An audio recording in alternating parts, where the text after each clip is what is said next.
fossé idéologique entre les deux rives de l'Atlantique continue de se creuser. Aux divergences de valeurs s'ajoutent des questions de concurrence économique et technologique. Désormais, les États-Unis n'hésitent pas à imposer des sanctions à leurs principal allié.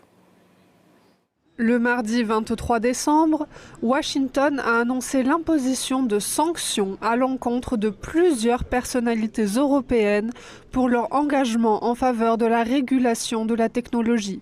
La figure clé de cette liste est Thierry Breton, ancien commissaire au marché intérieur, connu pour ses efforts dans le dossier numérique avec sa mesure phare, le DSA. Le Français se verra désormais refuser un visa pour les États-Unis. Après le discours de J.D. Vance à la conférence sur la sécurité de Munich, qui a choqué les Européens, les passions ne s'apaisent pas.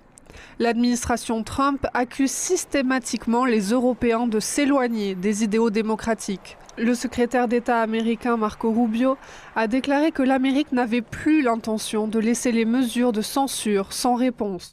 Depuis bien longtemps, les idéologues européens déploient des efforts concentrés pour contraindre les plateformes américaines à sanctionner les points de vue américains auxquels ils s'opposent. L'administration Trump ne tolérera plus ces actes flagrants de censure extraterritoriale. Aujourd'hui, le département d'État prendra des mesures pour interdire aux figures de proue du complexe international de la censure d'entrer aux États-Unis. Nous sommes prêts à élargir cette liste si d'autres ne changent pas de cap.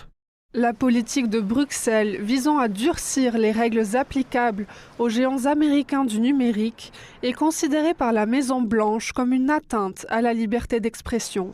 En France, en revanche, on a rappelé à l'administration Trump que le DSA avait été adopté dans le cadre de procédures démocratiques.